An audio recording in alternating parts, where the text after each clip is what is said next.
Bonjour mes amis, ici Frédéric sur la chaîne de Frédéric Hésitière. Eh bien aujourd'hui, c'est encore une très belle journée qui s'annonce chez moi. Pour moi, c'est une belle journée, c'est toujours une très belle journée. Et c'est vrai qu'il ne fait pas beau, mais c'est quand même une belle journée parce que qu'il pleuve, qu'il vente, ou même qu'il neige, même s'il ne neige pas chez moi, c'est toujours une belle journée parce que je me suis réveillée ce matin, je commence ma journée et j'essaie de faire de mon mieux pour qu'elle se passe très bien, malgré parfois les obstacles, les difficultés, les petites contrariétés de la vie. Mais je fais de mon mieux pour qu'elle se passe bien. C'est vrai que quand je dis ça, c'est pas si facile que ça, puisque on se laisse distraire justement par les petits obstacles, les petites contrariétés de chaque jour et aussi par les grosses difficultés de sa vie. Je vous le dis parce que c'est le monde, c'est un monde qui concerne chaque être humain. Voilà le sujet d'aujourd'hui. Chaque être humain, un monde. C'est une expression que Zitier emploie souvent, que chaque être humain, c'est un monde. Au début, lorsqu'il le disait, je ne comprenais pas ce qu'il voulait dire. Et c'est ça qui est intéressant. C'est intéressant d'ailleurs d'échanger tous ces mondes, de pouvoir partager nos mondes. Et je ne comprenais pas ce qu'il entendait par un être humain, c'est un monde. Et je me disais, mais qu'est-ce qu'il veut dire par là? C'est un monde. Puisque pour moi, un monde, c'est énorme, c'est beaucoup de personnes. C'est des milliers de personnes et des milliers de personnes. Le monde, c'est quoi? C'est toute la Terre, c'est tous les habitants de la Terre. Et il veut dire par là que chaque être humain est un monde. Ce qui veut dire que c'est énorme. Comment je peux être tout ce monde? Tout le monde, comment je peux être ce genre de choses? C'est pas possible. Et c'est vrai. Quand il le dit, je me rends compte avec le temps que chaque être humain est un monde. Pourquoi chaque être humain est un monde? Selon moi, puisque Ziter a sa manière à lui de dire, de voir, de définir, de comprendre, chaque être humain, c'est un monde. Et je me suis dit, moi, je vais découvrir ma manière à moi de voir chaque être humain, de comprendre selon mon ressenti, c'est quoi ce monde? Comment on peut dire que chaque être humain est un monde? Et c'est là que je me rends compte que c'est vrai. Chaque être humain est un monde. Pour la bonne raison que chaque être humain a diverses possibilités, diverses facettes de sa personnalité, diverses manières de voir les choses, de comprendre les choses, d'avancer dans sa vie, de poser les pions qui lui permettent d'avancer dans ses loisirs, dans ses préférences, dans ses passions, dans aussi ses travers, ses manières parfois bizarroïdes, on va dire le mot, j'aime pas trop ces mots, mais on est obligé de dire bizarroïde parfois dans sa manière de voir les choses et aussi dans sa manière de saboter sa vie, de faire reculer sa vie et de se créer des problèmes. C'est vraiment un monde. C'est vraiment un monde. Puisque le monde, c'est ça. Le monde, c'est toute cette possibilité. Le monde entier, c'est ça. C'est un monde où il y a des gens qui ont diverses occupations, qui ont diverses potentiels, qui ont plusieurs talents. Chaque personne a cette capacité de réaliser des choses, de faire des choses, même si souvent on a des difficultés à comprendre et avancer avec son potentiel parce qu'on a peur. Voilà, c'est vrai. Chaque être humain, c'est un monde, puisque le monde, c'est toute cette variété de personnes qui sont capables de magnifiques choses, d'exploits extraordinaires, d'extravagance aussi extraordinaires et aussi de choses beaucoup moins bien, qui peuvent justement créer beaucoup de problèmes aux autres. Et je me rends compte que chaque être humain a cette capacité que je suis en train de décrire par rapport au monde, le monde entier. Voilà le monde entier qui, je crois, maintenant arrive à presque 8 milliards d'habitants, je ne sais pas trop bien, mais en fait, aux milliards d'habitants que nous sommes, voilà, chaque être humain est ce monde, est un monde. Et le monde de chaque être humain est très diversifié. Ça, on se rend compte de ça avec le temps, avec des avancées dans sa vie, avec le nombre d'années qu'on traverse la vie. Mais même un enfant est déjà un monde fantastique. Un enfant, je reviens maintenant à l'enfance, parce que j'aime beaucoup revenir à l'enfance. C'est aussi un monde extraordinaire. Chaque enfant aussi est un monde extraordinaire, car chaque enfant a cette capacité d'évoluer parfois dans des mondes fantastiques, des mondes de lumière, des mondes de beauté. Il y a aussi des enfants qui vivent déjà dans des mondes sombres, dans un monde complètement sombre, complètement agité, de par son entourage, sa famille, qui lui amène un monde sombre. Et ce monde commence à être son monde. Voilà. Donc c'est vrai que chaque être humain est un monde où nous sommes amenés justement à parcourir toute notre vie. Nous parcourons notre monde qui nous est propre. Alors, comment on parcourt ce monde? En découvrant qu'on est capable de mettre en place des choses, en découvrant qu'on est capable d'apprendre des choses basiques. L'enfant apprend à faire son lacet, apprend à lire et à écrire. Ensuite, il devient un adulte, il est capable de découvrir des capacités qu'il a en lui et l'adulte est ensuite capable de manifester, de dire, de faire des choses que lui seul est capable. Sauf que souvent, chaque être humain pense que son monde est réduit. C'est ça le problème. Alors que le monde de chaque être humain est très très vaste. Je comprends cela maintenant puisque je découvre que mon monde à moi est plus vaste, plus riche que je ne le croyais.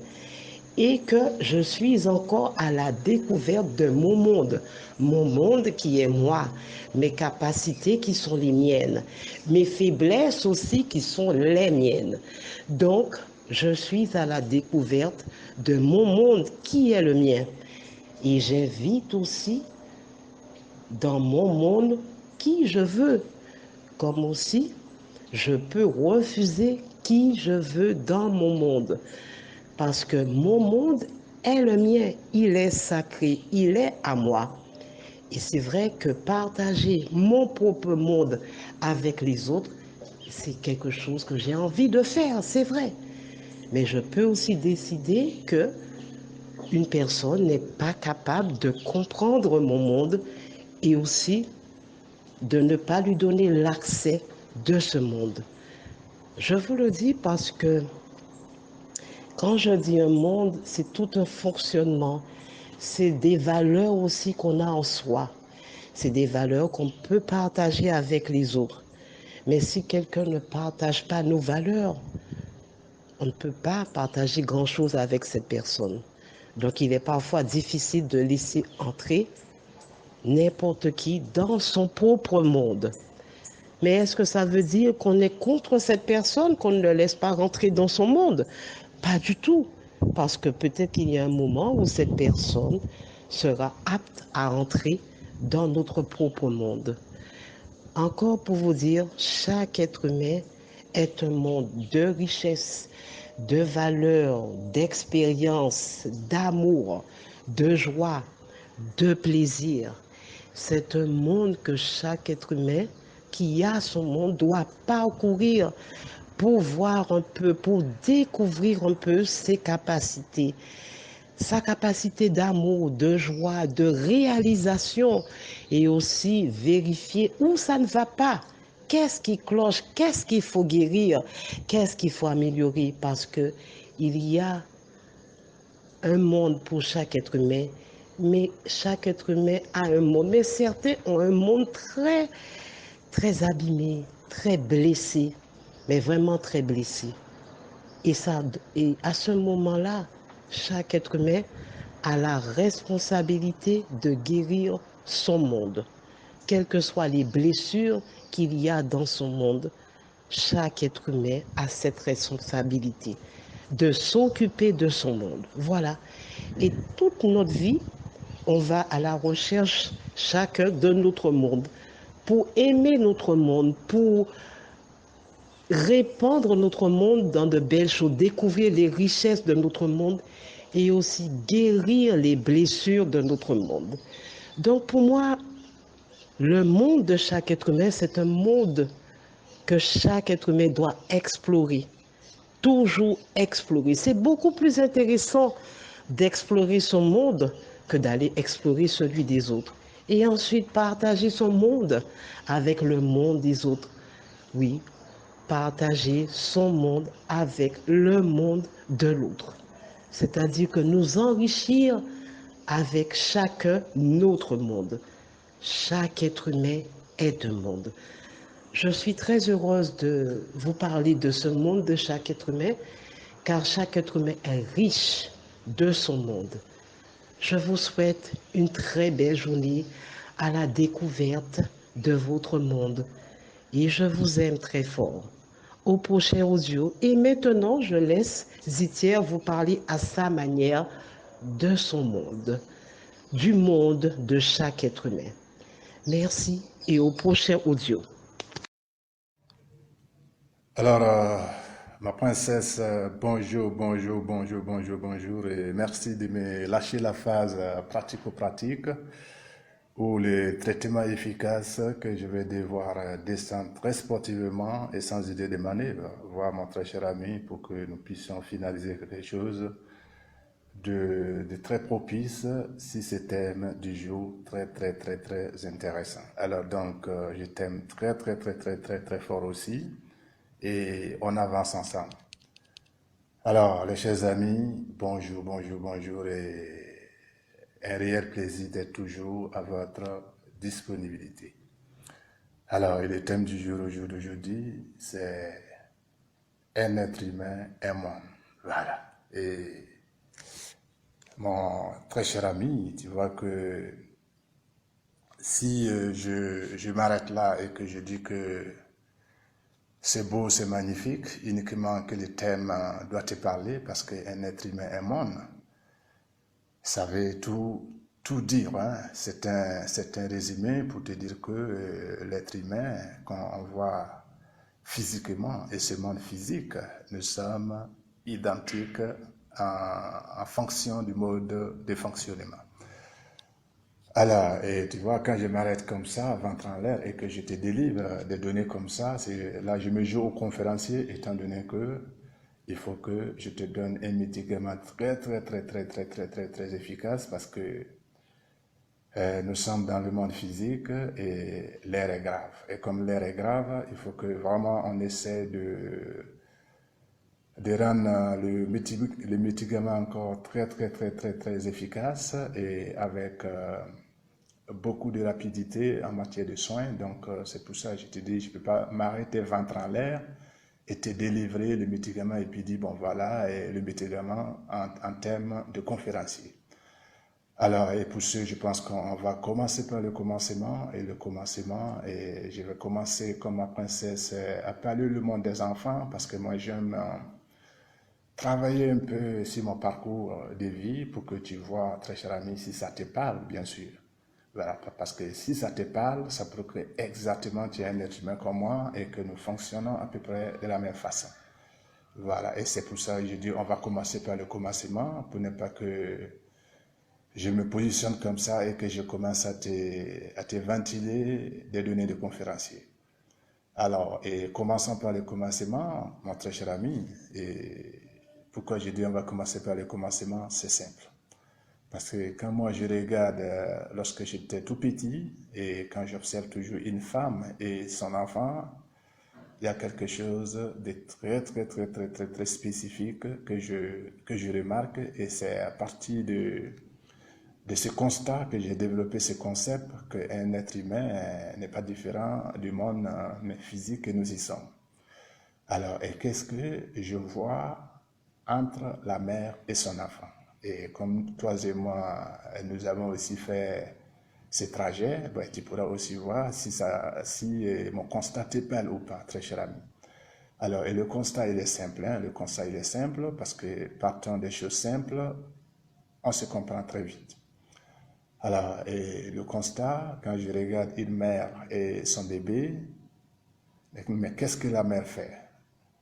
Le premier gestuel que la mère cherche à faire découvrir l'enfant, c'est la visibilité. D'accord? Voir si l'enfant la voit très bien. Donc, elle ouvre ses yeux grandement et elle est ferme. Et même si l'enfant ne bouge pas d'abord, c'est le gestuel que la bonne dame commence à faire à son enfant. Alors, et quand l'enfant va commencer à s'asseoir et à vouloir s'arrêter un peu debout et marcher un peu, tu vois, elle continue de faire le même geste pour que l'enfant puisse l'identifier rapidement, et comme ça, l'enfant saura que c'est sa mère qui est là. Voilà. Et quand l'enfant capte cette information, il va travailler aussi à faire le même gestuel sans vraiment comprendre. Alors, le deuxième gestuel que je vois aussi, la maman apprend l'enfant à sourire. Voilà, l'enfant sourit pour voir si l'enfant comprend le geste. Et l'enfant aussi va apprendre le sourire. Donc, partant de ce constat, mais qu'est-ce que je peux te résumer là pour que tu puisses voir comment est-ce que nous entrons dans ce monde physique?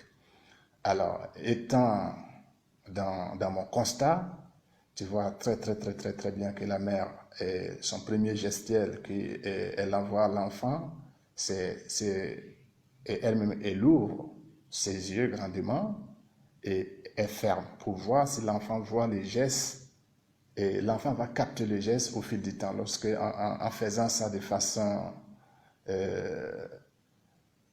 chemin courant de tous les jours, l'enfant finit par adhérer le fait que lui aussi, il ouvre les yeux et qu'il est ferme. Et le sourire aussi, ça c'est quelque chose aussi que la mère apprend à l'enfant à sourire. Donc déjà, partant de mon constat, j'ai dit que voilà déjà les deux gestuels pour qu'un être humain comprend pourquoi nous sommes dans ce monde physique. Et si je vais approfondir les deux gestuels que je viens de te souligner, c'est-à-dire fermer les yeux, ouvrir, fermer, et le sourire. Alors, quand l'enfant va grandir, mais qu'est-ce que l'enfant va faire? L'enfant va garder ces deux gestuels bien développés en lui, et le monde va lui donner une suite de logique par rapport à ces deux gestuels. Alors, quand l'enfant va sourire à un être humain, d'accord, déjà, la personne sera contente, il va lui prendre, c'est un enfant, donc il va vouloir lui prendre dans ses mains. Et après, l'enfant va commencer à fermer les yeux et à les ouvrir aussi. Il ferme et puis il ouvre. Et comme ça, l'être humain physique qui a déjà une conscience en lui va trouver que cet enfant ne doit pas bien comprendre le geste qu'il fait. D'accord? Et quand l'enfant continue à faire ça, qu'est-ce qu'on lui fait? On essaye de travailler à ce que l'enfant change. Et souvent, pour que le gestuel au niveau des yeux s'arrête, on commence à porter des coups. D'accord? Donc, voilà déjà comment est-ce que le monde, nous entrons dans ce monde physique. Ça, c'est de façon terre à terre. C'est quelque chose que tu peux regarder chez une mère avec son enfant et tu le verras aussi immédiatement. Alors, et quand on passe en revue, si c'est des gestuels, on voit très bien que lorsque l'enfant sourit, alors il est bien accueilli par ses semblables, mais quand il commence à fermer ses yeux, On commence à voir quel âge il a et quand il a l'âge un peu avancé où il peut comprendre les choses, on commence à lui corriger en lui donnant des fessées, en lui donnant des paires de gifles pour qu'il change la mauvaise habitude. Et voilà comment que nous abordons le monde physique. Alors, et partant de ces principes, c'est le constat que j'ai pu faire et c'est pour ça que je m'arrête un peu longuement là-dessus pour que tu puisses voir parce que l'audio va être très simplifié à partir de là pour que tu puisses comprendre. Et moi, en faisant ce constat, je me suis dit que déjà, nous entrons dans ce monde où on nous dit soit tu gardes le sourire pour vraiment vivre tous les bonheurs de cette vie physique, ou tu fermes les yeux, tu les fermes, tu les ouvres sous forme de foutaise, et là c'est une habitude où les êtres humains ne cauchent pas. Voilà, on ne cautionne pas ça, on dit que c'est pas normal qu'un enfant ait ses gestuels jusqu'à un certain âge. Et quand on te frappe que tu ne changes pas, ça devient effectivement une mauvaise habitude que tu auras en toi et tu seras aussi mal vu par tes semblables. Ça, c'est de mon point de vue, c'est un constat sur le terrain. Maintenant, pour revenir au thème de l'audio qu'un être humain, c'est un monde, moi, en partant de ce constat, et lorsque j'ai commencé à travailler énormément sur moi pour pouvoir voir véritablement mais qu'est-ce que j'ai de bon et quelle est la partie que je dois effectivement préserver, si je préserve mon sourire, est-ce que je pourrais vraiment être au top dans ce monde physique. Voilà. Et c'est en travaillant un peu sur moi, en prenant soin de moi véritablement, que j'ai compris qu'effectivement, lorsque on essaie de basculer un peu depuis notre enfance pour voir déjà sur quoi on nous corrige. On nous corrige sur les mauvaises habitudes. Maintenant, quand nous prenons de l'âge, que nous avons la conscience, nous avons des difficultés à lâcher les mauvaises habitudes. Et quand on ne lâche pas les mauvaises habitudes, qu'est-ce qu'on va faire? On va détruire notre bon côté qui est le sourire. Et quand on détruit le sourire, on sera forcément le côté hostile de la vie. Ça, c'est un constat aussi que je vois. Alors, et partant toujours dans cette vision des choses, très cher ami, quand j'ai commencé à prendre véritablement soin de moi et à observer les êtres humains, je comprends que si rien n'est fait, si on ne change pas nos habitudes, si on n'essaie pas de travailler énormément sur nous, ben, il y va de soi qu'on va trouver ce monde physique très difficile, étant donné que les êtres humains qui travaillent déjà sur eux et qui comprennent un peu le fonctionnement de leur corps physique s'adaptent à toutes sortes de circonstances et ces personnes vivent vraiment en phase avec cette vie-là.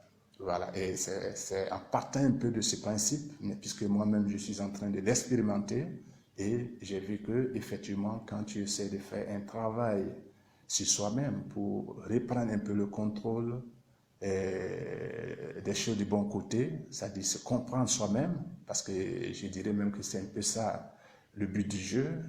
Nous sommes là sur Terre, il faut qu'on arrive à se comprendre pour pouvoir comprendre les autres.